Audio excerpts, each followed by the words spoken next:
कि सबसे पहले तो हम यह समझ लें कि कैंसर एक लाइलाज बीमारी नहीं है, बट ऑन एन एवरेज उम्र की बीमारी है। जितनी ज़्यादा उम्र होगी उतना कैंसर होने की संभावना ज़्यादा रहेगी। अगर आपको किसी भी तरह का अपने आप में बदलाव दिखता है, फॉर एग्जाम्पल आप नॉर्मल व्यक्ति है, आपको खांसी नहीं आती, आपको खांसी आना चालू हो गई। आप नॉर्मल व्यक्ति है, आपका वजन एक फिक्स वजन है, गिरना चालू हो गया। अगर कोई भी ऐसा सिम्टम आपको नजर आता है, 2 दिन 4 दिन उसको ऑब्जर्व करें।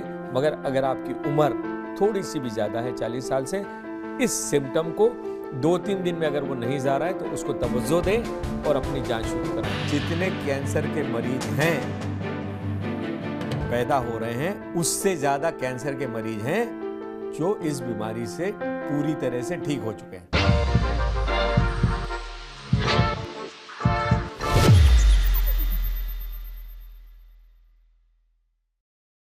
नमस्कार, मैं हूं पंकज कुमार। इस खास पेशकश में मैं आपका परिचय एक ऐसे मेहमान से करा रहा हूं जो वैसे किसी परिचय के मोहताज नहीं है। वो बहुत बड़े डॉक्टर हैं और खास तौर पर उस बीमारी के डॉक्टर हैं जो कि लाइलाज माना जाता है। और सवाल यह भी है कि नॉन कम्युनिकेबल डिजीज में उस बीमारी की चर्चा बहुत होती है। कहा यह जाता है कि एक बार आप उस बीमारी से ग्रसित हो गए तो फिर उससे छुटकारा पाना मुश्किल है। हम ये समझने का प्रयास करेंगे कि क्या वाकई मुश्किल है। लेकिन जो शख्सियत हमारे साथ हैं उनसे मैं आपका परिचय करा दूं। इनका नाम डॉक्टर दिनेश पेंडारकर है और ये कैंसर स्पेशलिस्ट हैं। और मैं आपको यह बता दूं कि ये डायरेक्टर सर्वोदय हॉस्पिटल फरीदाबाद है। सवाल यह उठता है कि इनको कैंसर को लेकर के जो स्पेशलिटीज है उसके बारे में तो हम चर्चा करेंगे ही करेंगे, क्योंकि बहुत सारी डिग्रियां इनके पास है। ये fellow American society of clinical oncology भी हैं। तो आप समझ लीजिए कि इनका ग्लोबल एक्सपोजर है। ये पूरी दुनिया में क्या चल रहा है, कैंसर में लेटेस्ट टेक्नोलॉजी से कैसे उसका ट्रीटमेंट हो सकता है, सारी चीजें ये जानते हैं और इन्होंने बहुत सारे पेशेंट को ठीक भी किया। हम इनसे समझने का प्रयास करेंगे कि आखिरकार कैंसर कितनी बड़ी बीमारी है। कई तरह के सवाल हम इनसे करेंगे जो आपकी जानकारी के लिए बहुत जरूरी होगा, बहुत महत्वपूर्ण होगा। तो डॉक्टर दिनेश पेंडारकर, आपका बहुत बहुत स्वागत है हमारे स्टूडियो में। आप हमारे साथ आए हैं। मैं समझता हूं कि आप जो जानकारी देंगे दर्शकों को बहुत लाभान्वित करेगा, क्योंकि कैंसर को लेकर के लोगों के दिमाग में इतना बड़ा डर रहता है। एक बार जैसे ही सुनाई पड़ता है कि अमुक व्यक्ति को कैंसर हो गया, वो बहुत डर जाता है, वो बहुत घबरा जाता है। और खास तौर पर अब देखें तो इतने व्यापक पैमाने पे कैंसर फैलता जा रहा है कि हर तीसरे, चौथे, पांचवें आदमी को पता चलता है कि वो कैंसर से पीड़ित है। तो आखिरकार कैंसर इतना फैल क्यों रहा है और क्या ये वाकई लाइलाज बीमारी है? नमस्कार पंकज जी। और मैं बताना चाहूँगा कि सबसे पहले तो हम यह समझ लें कि कैंसर एक लाइलाज बीमारी नहीं है। कैंसर एक बीमारी नहीं है, यह कई तरह की बीमारियों का एक समूह है। इसमें कुछ बीमारियां हैं जो शायद लाइलाज हों, मगर ज़्यादातर बीमारियां वो हैं जो इलाज से ठीक हो जाती है। कई सारे फैक्टर हैं जो निर्धारित करते हैं कि कैंसर किस दिशा में बढ़ेगा, कितना ठीक होगा। इसलिए मेरी सबसे पहली गुजारिश आपसे यही रहेगी कि कैंसर को हम इलाज लायक बीमारी माने और किसी के पता पड़ने पर कि ये कैंसर है, अस्पताल में जाने के पहले मन बना के जाए कि मुझे ठीक होना है। और अगर आप मन बना के जाएंगे कि मुझे ठीक होना है तो विज्ञान इतना आगे पहुंच चुका है कि आपकी इसमें अवश्य मदद करेगा। मगर हमें इसमें डॉक्टर और स्वास्थ्य संस्था के साथ मरीज के निःशुल्क, मरीज की अंदर से ताकत की बहुत ज़रूरत है कि वो आगे आकर इस इलाज में मदद करे, कैंसर को लाइलाज ना माने। मतलब आप ये कहना चाह रहे हैं कि मरीज वो ठीक हो सकते हैं जिनका विल पावर, जिनके अंदर अंदर की ताकत बहुत मजबूत हो। क्योंकि हमने कई सारे सेलिब्रिटीज की चर्चा भी सुनी है, उनके बारे में पढ़ा भी है कि वो ठीक इसलिए हो गई क्योंकि उनके भीतर विल पावर बहुत जबरदस्त था। तो विल पावर का रोल क्या होता है? क्या वो अंदर से आपको ज्यादा इम्यूनिटी देता है? क्या वो ज्यादा ताकत प्रदान करता है जिससे कैंसर जैसी बीमारी से लड़ा जा सके? शायद आपने बिल्कुल सही पकड़ा। कैंसर वो बीमारी है जो सिर्फ किसी कारणों से नहीं होती है, जिसमें जो मेरा शरीर है वो अंदर से कितना ताकतवर है, यह एक बहुत बड़ा मुद्दा है। और विल पावर ही हमारी कई चीज़ों को कंट्रोल करता है। विल पावर हमारी इम्यूनिटी को कंट्रोल करता है। विल पावर हम इलाज के साइड इफ़ेक्ट किस तरह से झेलेंगे उसको प्रभावित करता है। तो विल पावर की बहुत ज़्यादा वैल्यू है। जो मरीज़ ठान लेता है कि मैंने ठीक होना है, प्राय मैंने मेरे 40 साल के एक्सपीरियंस में देखा है कि वो ठीक हो जाता है। अगर मैंने पहले ही दिन मान लिया कि नहीं यार मैं तो बिल्कुल ही ठीक नहीं होने वाला हूँ, वो मरीज़ ठीक नहीं करता है। इसलिए मेरी सबसे पहली गुजारिश है, अगर किसी को पता भी पड़ता है कैंसर है, तो ठान के मरीज का मन बना के ठीक होने का इरादा रख के फिर अस्पताल में प्रवेश करें। डॉक्टर, मैं आपसे यह समझना चाहूंगा, विल पावर जिसको हिंदी में कहते हैं दृढ़ इच्छा शक्ति। अब सवाल ये उठता है कि दृढ़ इच्छा शक्ति पर्सन टू पर्सन वैरी करता है, और ये कहा जाता है कि ये इंसान का एक ऐसा स्वभाव होता है जिसको थोड़ा बहुत डेवलप तो किया जा सकता है, लेकिन बहुत ज़्यादा डेवलप नहीं किया जाता। पर यह भी कहा जाता है कि जिनकी दृढ़ इच्छा शक्ति मजबूत होती है वो उतने ही ज़्यादा मजबूत इंसान होते हैं और वो अपनी ज़िंदगी में उतने ही ज़्यादा सफल होते हैं। और आपने बड़ी अच्छी बात कही कि जो जितना ज़्यादा विल पावर मजबूत करेगा उसकी ठीक होने की संभावना, उसके ठीक होने की संभावना बहुत ज़्यादा है। पर हमने जब चर्चा की शुरुआत की थी तो आपने कहा था कैंसर बिल्कुल लाइलाज बीमारी नहीं है, कुछ ऐसी बीमारी जरूर है, क्योंकि आपने बताया कैंसर बीमारी का समूह है, उसमें कुछ ऐसी बीमारियां हैं जो कि लाइलाज हैं, बाकी सबको ट्रीट किया जा सकता है। जरा अगर आप इसको एक्सप्लेन कर दें तो मुझे लगता है कि दर्शकों तक ये बात पहुंचेगी, जो कि बहुत ही इंपॉर्टेंट इंफॉर्मेशन होगा। इसमें मैं सिर्फ एक ही बात कहना चाहूँगा कि आज दुनिया में जितने कैंसर के मरीज हैं, पैदा हो रहे हैं, उससे ज़्यादा कैंसर के मरीज हैं जो इस बीमारी से पूरी तरह से ठीक हो चुके हैं। आज ठीक हो के दुनिया में रहने वालों की संख्या कैंसर जो हो रहा है उस मरीजों से कई गुना ज़्यादा है। यह एक ही फैक्ट ये प्रूफ करता है कि कैंसर एक ठीक होने वाली बीमारी है। हाँ, अब ऐसा बहुत बार होता है कि कैंसर लेट स्टेज में पकड़ में आया, मरीज सही समय पर डॉक्टर के पास नहीं पहुंच पाया, या कुछ इस तरह का बीमारी है जो ठीक नहीं हो सकता है। ये बहुत कम नंबर है इसका। ऑन एन एवरेज आज की तारीख में मरीज अगर जैसे ही उसको तकलीफ़ होती है वो डॉक्टर के पास पहुंच जाता है। आज हमारे पास सारी सुविधाएं हैं, हमारे घर के पास में डॉक्टर मौजूद है, हमारे पास जो आम जांच है जिससे हम कैंसर को पकड़ते हैं, एक्सरे है, सोनोग्राफी है, रूटीन खून की जांच है, ये हर गली में मौजूद है। तो ऑन एन एवरेज आज मरीज छोटी सी भी तकलीफ होते से ही डॉक्टर के पास पहुंच जाता है और डॉक्टर जांच करके कैंसर की संभावना बता देता है। पहले ये नामुमकिन था, इसलिए हम अब कैंसर को जल्दी जल्दी पकड़ने लगे हैं, मतलब पूर्वावस्था में पकड़ने लगे हैं, और इसके कारण नेचुरली कैंसर का ठीक होना स्वाभाविक है, और कैंसर ठीक हो रहा है और आगे भी होगा। तो ये आप हमें बताइए, क्योंकि मैं चाहूँगा कि ये दर्शकों तक ये बात पहुँचे कि दरअसल कैंसर ठीक होगा, ये तो आप बहुत बड़ी बात कह रहे हैं। मुझे लगता है ये बहुत सारे लोगों के विल पावर को मजबूत करेगा जो इस प्रोग्राम को देखेंगे। लेकिन सवाल ये उठता है कि किस प्रकार के कैंसर पक्का ठीक हो जाएंगे। दूसरी बड़ी बात यह है कि इसको डायग्नोस कैसे किया जाए। जैसे मुझे छोटी मोटी बीमारी कुछ भी होती है, पेट में दर्द होता है, तो पेट में दर्द होता है, नॉर्मली लगता है कि मैं कल ठीक हो जाऊंगा। तो कई ऐसे लोग भी सामने आते हैं जिनको पता चलता है कि उन्हें कुछ पता ही नहीं चला और 4th स्टेज का कैंसर निकल गया, 3rd स्टेज का कैंसर निकल गया। तो ये हो कैसे जाता है कि स्टेज इतना ऊंचा चला जाता है और लोगों को पता नहीं चलता? इसमें हमें सिर्फ और सिर्फ जागरूक रहने की ज़रूरत है। मेरी गुजारिश ये रहेगी कि आप 2-3 चीज़ें समझ लें। कैंसर ऑन एन एवरेज उम्र की बीमारी है, ऑन एन एवरेज। सारे कैंसर नहीं, कैंसर किसी भी एज में हो सकता है, बट ऑन एन एवरेज उम्र की बीमारी है। जितनी ज़्यादा उम्र होगी उतना कैंसर होने की संभावना ज़्यादा रहेगी, नंबर 1। नंबर 2 हमें ध्यान रखना है, आप अपने शरीर को, उम्र की मैं बात कर रहा हूँ, उम्र का मतलब 40 साल, 50 साल, 60 साल, 70 साल, जितना ज़्यादा उम्र होगी उतनी संभावना रहेगी।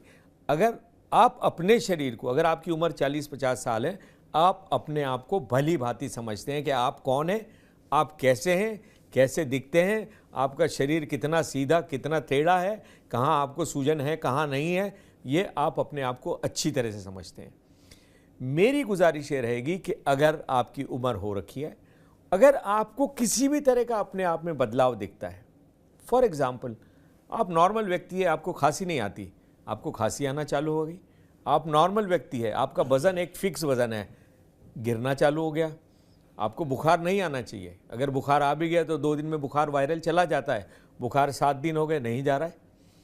आपको कहीं से बॉडी से खून नहीं जाना चाहिए, आपको अचानक खांसी आई, कफ में खून दिखने लग गया, पेशाब लाल कलर की होने लग गई, तो यह आपको कल नहीं था। आप अपने शरीर को अच्छी तरह से जानते हैं।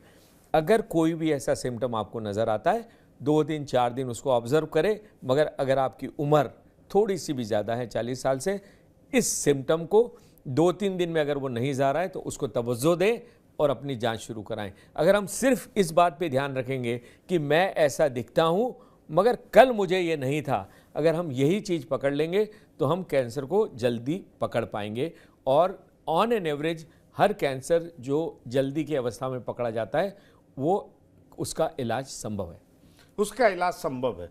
तो इलाज में मॉडर्न टेक्नोलॉजी का भी रोल होगा डॉक्टर, क्योंकि आपने पिछले 40 सालों से कैंसर पेशेंट का इलाज किया है, आपके पास वास्ट एक्सपीरियंस है, कई लोगों को आपने इलाज किया है। सवाल ये उठता है कि आज से 10 साल पहले, 20 साल पहले, 30 साल पहले और अब में कितना बड़ा फर्क है? इसमें मॉडर्न टेक्नोलॉजी का क्या योगदान है? जब आप ट्रीट करते हैं तो अब आपको लगता है कि आप बिल्कुल वेल इक्विप्ड हैं, आपके पास तमाम वो टेक्नोलॉजी है जिसकी मदद से ना केवल आप आइडेंटिफाई कर सकते हैं बल्कि आप क्योर भी कर सकते हैं।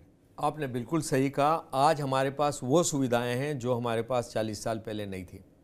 40 साल पहले मेरी जेब में 4 या 5 गोलियां या दवाई या इंजेक्शन थे जिससे मुझे सारे कैंसर का इलाज करना पड़ता था। आज मेरे पास इतनी दवाई, गोलियां, इतने इंजेक्शन हैं, नई टेक्नोलॉजी है, टारगेटेड थेरेपी है, इम्यूनोथेरेपी है, इतनी ज़्यादा है कि उनको सबको याद रखना तक मुश्किल होने जा रहा है। तो बहुत सारी दवाइयाँ आ गई है, साइंस बहुत आगे बढ़ गया है। ये सिर्फ दवाइयों में नहीं, मगर दवाइयों से हम मेजॉरिटी कैंसर कंट्रोल कर पाते हैं।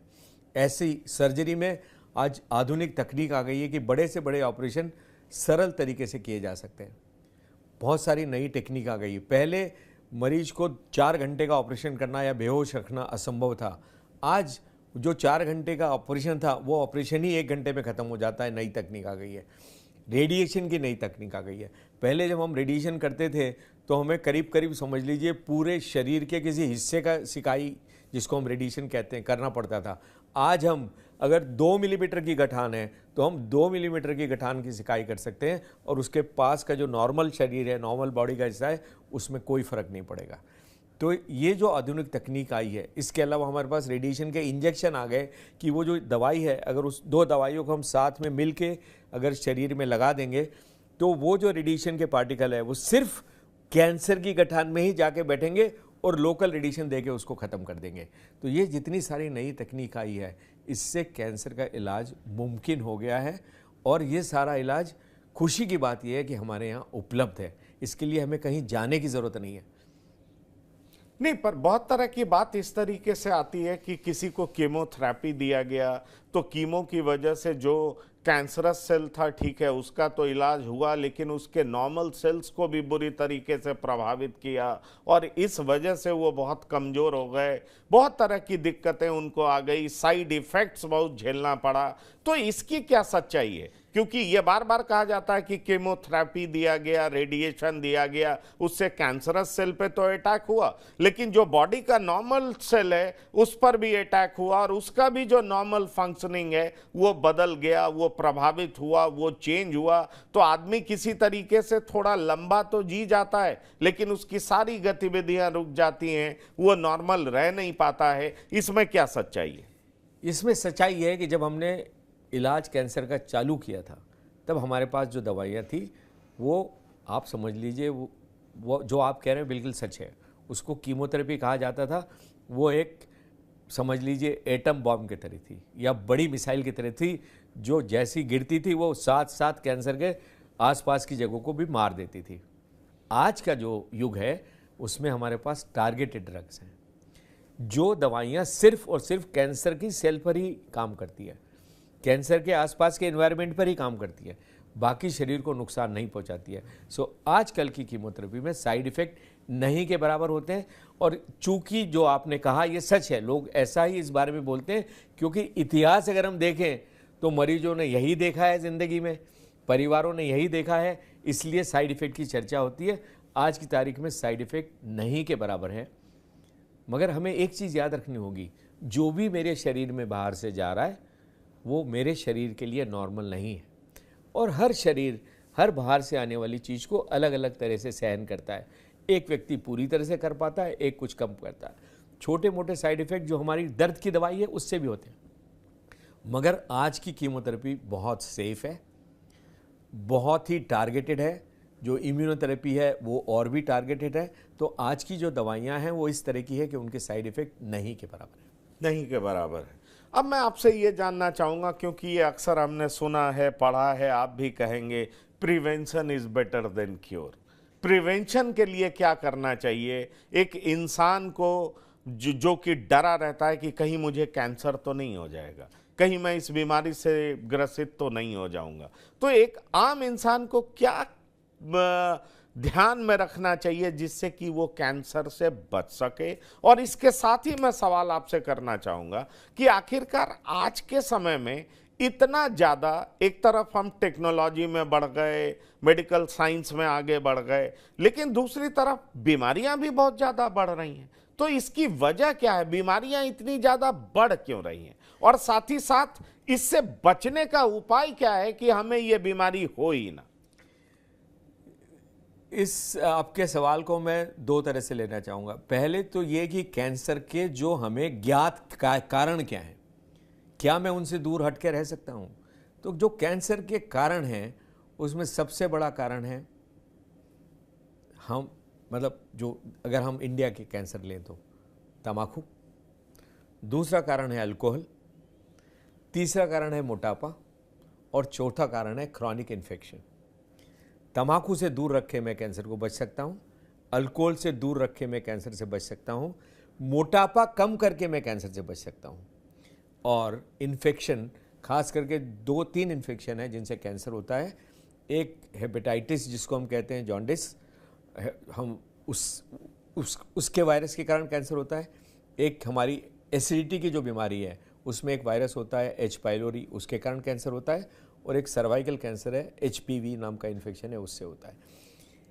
तो हेपेटाइटिस के लिए हमारे पास आजकल सबको टीका लगने लगा है, बीमारी कम हो जाएगी। HPV के खिलाफ हम वैक्सीनेशन चालू कर रहे हैं, वो कम हो जाएगा। रहा सवाल हमारे एसिडिटी का, तो एसिडिटी को हमें सीरियसली लेना चाहिए और किसी को अगर एच पाइलोरी है तो इसका इलाज कराना चाहिए। तो इन्फेक्शन से भी हम बच सकते हैं। तो हम तम्बाकू से बच सकते हैं, हम अल्कोहल से बच सकते हैं, हम मोटापे से बच सकते हैं और इन्फेक्शन से बच सकते हैं। अगर हम ये 4 चीज़ों को कंट्रोल करेंगे, निश्चित मात्रा में कैंसर होने की संभावना बहुत बहुत कम हो जाएगी। और मैं आपसे यही, आपने बहुत अच्छी बात कही, कैंसर होने की संभावना बहुत कम हो जाएगी, बहुत कम हो जाएगी।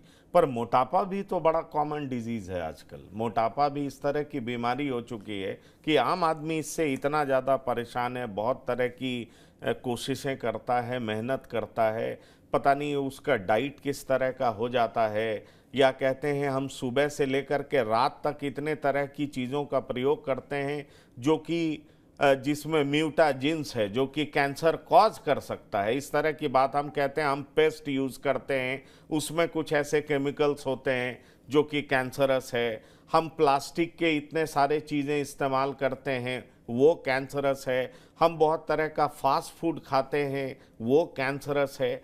और साथ ही साथ अगर हम ग्रीन लीफी वेजिटेबल्स भी खाते हैं तो उसमें इतने तरह के केमिकल्स का प्रयोग किया जाता है कि उससे बचना भी बहुत मुश्किल होता है। हम खाते तो ये सोच करके हैं कि हम लौकी खा रहे हैं, हम टमाटर खा रहे हैं, लेकिन उसमें इस तरह का इंजेक्शन दिया होता है, ऑक्सीटोसिन और तरह तरह की का इंजेक्शन, जो कि रातों रात उस सब्जी को बड़ा कर देता है। तो उस तरह का खाद्य पदार्थ जब हम लेते हैं तो वो हमारे शरीर में जाता रहता है, स्टोर होता है, और एक दिन पता चलता है कि हमें कैंसर की बीमारी हो गई, जबकि हम खाना खा रहे थे हरी सब्जी। हमारा खाने का स्टाइल बिल्कुल नॉर्मल था, हम कोई बहुत रेड मीट नहीं खा रहे थे, फिर भी हमें एक दिन पता चलता है कि हमें इस तरह की बीमारी हो गई। मैंने कैंसर के 4 कारण गिनाए और आपने कैंसर के बाकी सारे कारण गिनाए। मैंने जो 4 कारण गिनाए उसको आप कंट्रोल कर सकते हैं। आपने जितने कारण गिनाए उसको कोई भी कंट्रोल नहीं कर सकता। आप प्लास्टिक अवॉइड नहीं कर सकते, आप सब्जी अवॉइड नहीं कर सकते, आप किस तरह की फ्रूट सब्जियां बिक रही है वो आपके कंट्रोल में नहीं है। अनफॉर्चुनेटली वो आपके कंट्रोल से बाहर है। तो मेरी गुजारिश ये रहेगी, जो मैंने 4 फैक्टर बनाए जो आपके कंट्रोल में है उसको हम कंट्रोल करके चलें। मगर मोटापा आपके कंट्रोल में है। अगर आप अपने खाने पे पूरी तरह से ध्यान देंगे और वजन कंट्रोल में लेके चलेंगे, अगर आप रेगुलर एक्सरसाइज करेंगे या अपने घर से ऑफिस तक पैदल जाएंगे या कुछ करेंगे, अगर हम हमारा मोटापा भी कंट्रोल कर लेते हैं तो ये जितने बाहर के फैक्टर्स हैं जो आपके कंट्रोल के बाहर हैं उनका असर हम पर थोड़ा कम होगा। तो मेरी गुजारिश ये रहेगी, जो हमारे कंट्रोलेबल फैक्टर हैं उनको हम कंट्रोल करें, जो हमारे कंट्रोल के बाहर हैं, जो है ही नहीं बाहर, उससे हम बचने की कोशिश करें कि हम डेफिनेटली ऑफिशियली हम ये कह सकते हैं कि फास्ट फूड को अवॉइड करना, फास्ट फूड एक ओबेसिटी का सबसे बड़ा कारण है। अगर हम उसको अवॉइड कर सकें तो बहुत अच्छा होगा। बहुत अच्छा होगा। और मैं एक कैंसर से रिलेटेड एक लास्ट सवाल आपसे करूंगा कि आजकल और भी क्या तकनीकें आ चुकी हैं, क्योंकि पहले कहा जाता था कि 4th स्टेज में आप पहुंच गए तो बचना संभव नहीं है। क्या अब 4th स्टेज में ट्रीट किया जा सकता है? पहले ये भी कहा जाता था कि दूसरे स्टेज तक आप बच सकते हैं, उसके बाद तीसरे में पहुंचते पहुंचते आप बच नहीं पाएंगे। आज की स्थिति क्या है? अगर हम नए जमाने की बात करें तो क्या तीसरे और चौथे स्टेज में लोग बच सकते हैं? बचने की संभावना कितनी? मैं माफ़ी चाहूँगा, मगर सबसे पहले मैं एक चीज़ क्लियर कर दूँ। 1st stage, 2nd stage, 3rd stage, 4th stage, ये मरीज के डिक्शनरी के शब्द नहीं है। ये शब्द डॉक्टर इस्तेमाल करता है और एक दूसरे से आपस में बात करने के लिए। अगर आप डॉक्टर हैं, मैं डॉक्टर हूं, तो मैं आपको बताऊंगा मेरे पास 2nd स्टेज का मरीज है, आप समझ जाएंगे मैं किस तरह की बात कर रहा हूं। मरीज के लिए सिर्फ ज़रूरी है कैंसर है या कैंसर नहीं है। इसलिए अपने कैंसर को कृपया किसी स्टेज के साथ ना जोड़ें। और जो कैंसर की दवाइयां हम लगा रहे हैं या रेडिएशन के पार्टिकल्स जैसे लुटीशियम लगा रहे हैं, तो कैंसर की दवाई स्टेज 1 हो या स्टेज 4 हो, वो हर कैंसर के सेल में जा रही है। तो स्टेज 3 या 4 का कैंसर भी हो तो भी मेरी दवाई वहाँ पहुँचेगी, और स्टेज 1 का हो तो भी पहुँचेगी। तो स्टेज के बारे में ध्यान ना दें। आजकल जो कैंसर की दवाइयाँ आई हैं, जिसको मैंने कहा टारगेटेड दवाई, वो कैंसर जहाँ भी बैठा हो वहाँ जाएगी और कैंसर को मारेगी। इसलिए हमें सबसे पहले इम्पॉर्टेंट पता करना ज़रूरी है कि कैंसर किस तरह का कैंसर है, उस पर दवाई कितनी कारगर है, इम्यूनोथेरेपी कारगर है, कौन सी दवाइयाँ ज़्यादा कारगर हैं। तो हमें प्रयास ये करना चाहिए कि इस कैंसर में उस तरह की दवाई का हम इस्तेमाल करें। बिल्कुल। तो ठीक है, आपने बहुत महत्वपूर्ण जानकारी दी डॉक्टर दिनेश पेंडारकर, और ये जानकारी से मुझे लगता है कि दर्शक काफ़ी लाभान्वित होंगे, क्योंकि कैंसर अब एक आम समस्या बन चुकी है, घर घर की समस्या बन चुकी है। आपने कैसे इसको प्रिवेंट किया जा सकता है वो भी बताया, आपने ये भी बताया कि इलाज कैसे किया जा सकता है ये भी बताया। लेकिन मैं आपको बताऊं, मैं आपसे पूछूं कि आने वाले 19 जून को सिकल सेल दिवस है, और सिकल सेल एनीमिया भी एक बड़ी बीमारी होती है। ये कैसी बीमारी होती है, कौन सी बीमारी होती है, और भारत के परिप्रेक्ष्य में इसकी अहमियत क्या है? अगर आप मुझे परमिशन दें तो मैं कैंसर के बारे में एक लाइन जोड़ दूं। जी हाँ, बिल्कुल।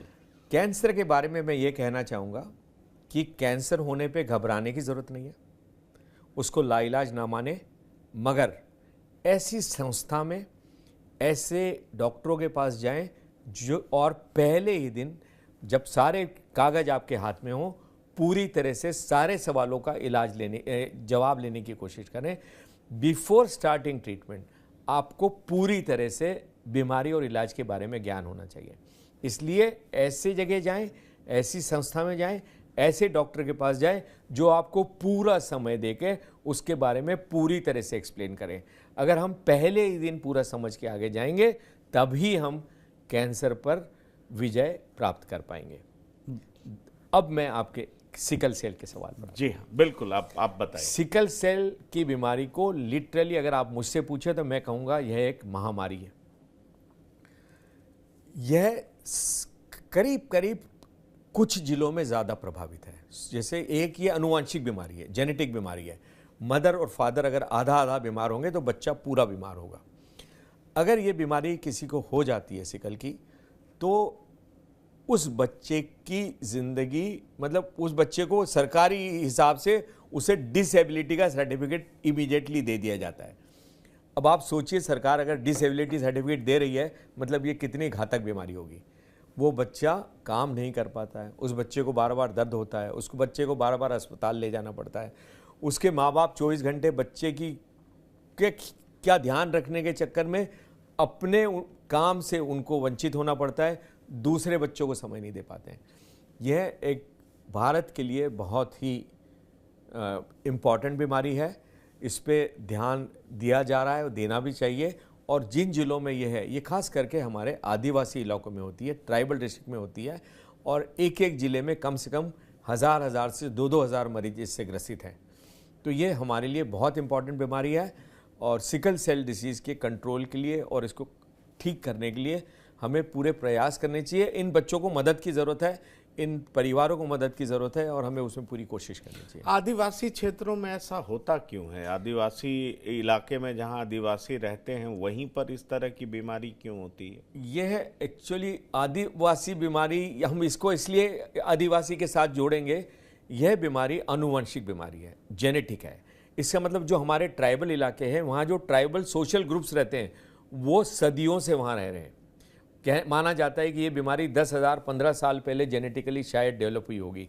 ये जो ट्राइबल ग्रुप्स है जो वहाँ रहते हैं ये उस जगह से बाहर कभी नहीं निकले, तो नेचुरली उस ग्रुप्स में ये बीमारी हो गई, ये ग्रुप्स में बीमारी सीमित हो गई। और चूँकि वो ग्रुप सीमित है, वो आदमी वहाँ से बाहर नहीं निकलता है, वहीं उनकी शादियाँ होती है, तो नेचुरली ट्राइबल ही इलाका अब ऐसा बचा है जहाँ सारे लोग सीमित रह गए। बाकी इलाकों में लोग एक जगह से निकल के दूसरी जगह जाने लगे हैं, पूरे देश विदेश में घूमने लगे हैं, इसलिए वहाँ पर ये बीमारियाँ कम हैं। इसलिए ट्राइबल इलाके में, और ट्राइबल इलाका हिस्टोरिकली जो हमारा था, यह वो इलाका था जहाँ बहुत जंगल थे, झाड़ी थी, मतलब मलेरिया था। तो ये जो बीमारी है ये एक इवोल्यूशन है, ये आदमी ने अपने आप को इस तरह के चेंज करके मलेरिया से बचने की कोशिश करी थी। और जिसको ये बीमारी हो जाती है, आदि बीमारी, उसे मलेरिया से उसकी मृत्यु नहीं होती, तो वो मलेरिया से बच जाता है। तो नेचर ने, भगवान ने, बायोलॉजी ने इस तरह से डेवलप किया अपने आप को कि ये जेनेटिक म्यूटेशन आ गया।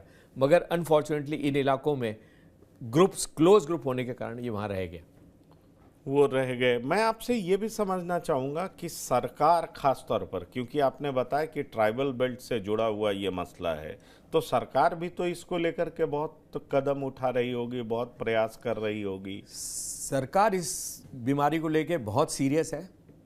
सरकार ने एक स्पेशल प्रोग्राम चालू किया है जिसका नाम है सिकल सेल एलिमिनेशन मिशन, कि सरकार चाहती है कि ये बीमारी पूरी तरह से ख़त्म हो जाए, ये पूरी तरह से, और इसमें बहुत सारी इसमें काम किया जा रहा है। खास करके 2 तरह का काम हो रहा है। यह पता लगाने का काम किया जा रहा है कि कौन सिकल सेल बीमारी के कैरियर है, मतलब किसको आधी बीमारी है।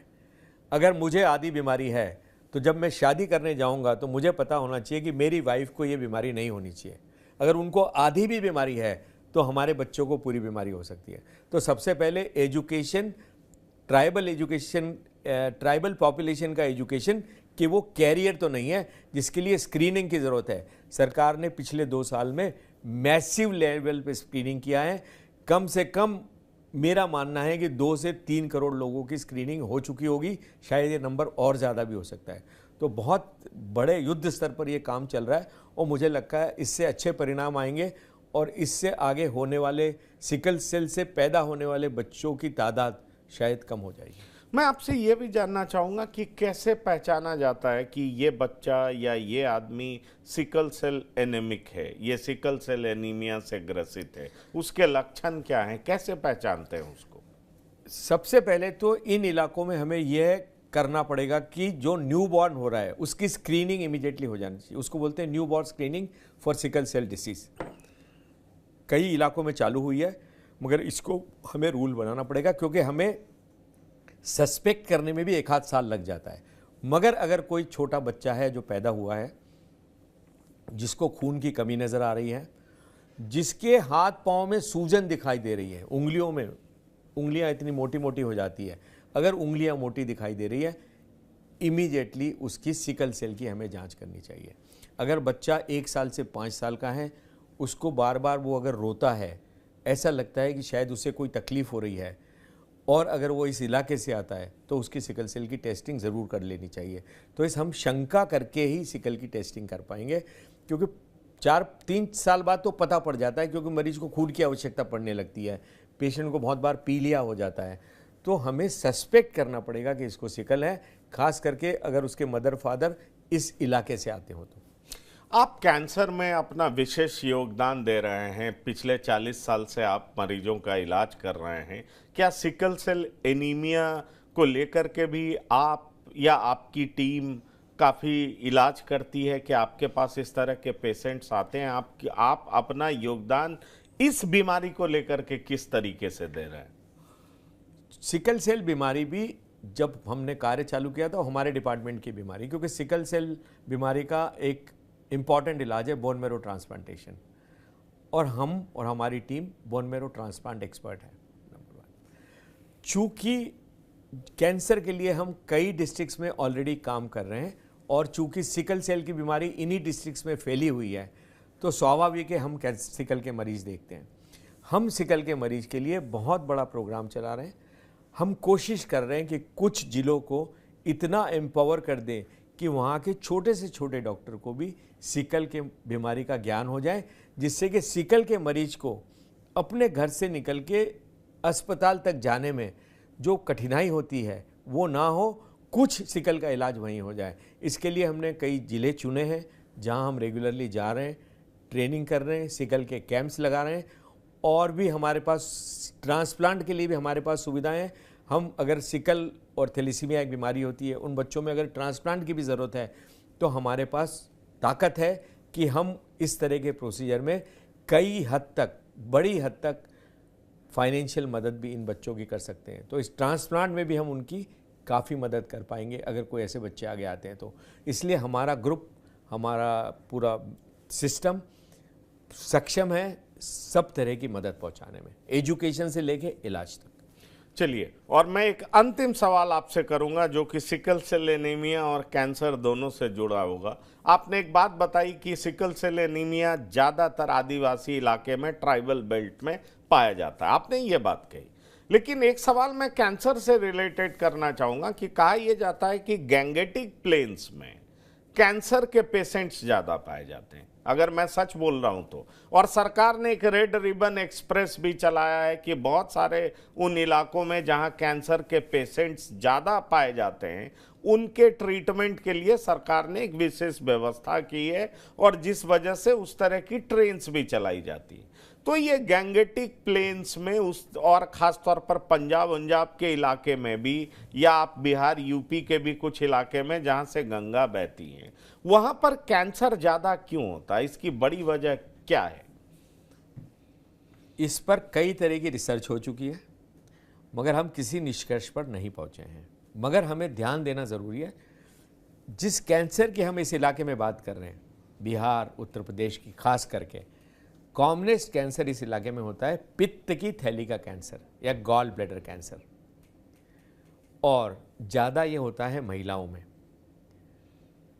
क्या हम इसे अगर ये जल्दी पकड़ में आ जाए और अगर पित्त की थैली का ऑपरेशन हो जाए, यह कैंसर पूरी तरह से क्यूरेबल कैंसर है।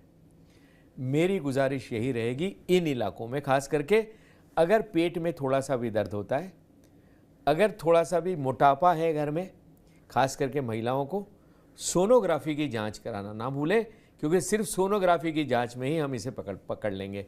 और अगर पित्त की थैली में पथरी की बीमारी है, जो फिर से इसी इलाके में सबसे ज़्यादा कॉमन है, तो अगर पथरी है पित्त की थैली में, अवश्य ऑपरेशन करा के पित्त की थैली निकलवाएं, क्योंकि अगर वहाँ पथरी पड़ी रहेगी तो पित्त का कैंसर ज़्यादा होगा।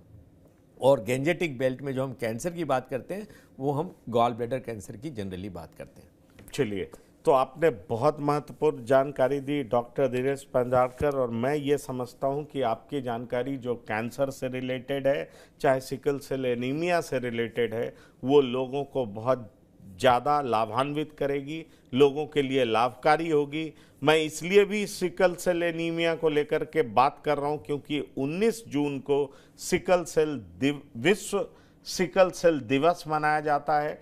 तो समझा जा सकता है कि इस बीमारी को लेकर के पूरी दुनिया कितना ज़्यादा चिंतित है। और जहाँ तक कैंसर का सवाल है, तो कैंसर को लेकर के तो आज घर घर में चिंता बढ़ी हुई है कि आखिरकार इससे हम निजात कैसे पाएं, या ऐसी स्थिति में ही ना पहुंचे जिससे हमें इस बीमारी का सामना करना पड़े। तो आपने दोनों कंडीशंस के बारे में बताया, और आपने ये भी बताया कि कैंसर को लाइलाज बिल्कुल नहीं मानना चाहिए, विल पावर डेवलप करने की ज़रूरत है, और सही समय पर डॉक्टर तक पहुंचने की ज़रूरत है। और जब कोई इंसान डॉक्टर तक पहुंचे तो अपनी बीमारी के बारे में पूरे तरीके से जानकारी ले, वैसे ही संस्थान में जाए। मुझे लगता है आपका संस्थान निश्चित तौर पर इसको लेकर के लोगों को, खासतौर पर जो मरीज जाते होंगे, उनको पूरी जानकारी जरूर दे रहा होगा। तो आपने हमसे बात की, हमसे बात करने के लिए और हमारे दर्शकों को तमाम तरह की जानकारियां पहुंचाने के लिए बहुत बहुत धन्यवाद और शुक्रिया। तो इस प्रोग्राम में इतना ही। ताजा तरीन खबरों के लिए आप लगातार देखते रहिए TV9। धन्यवाद, नमस्कार।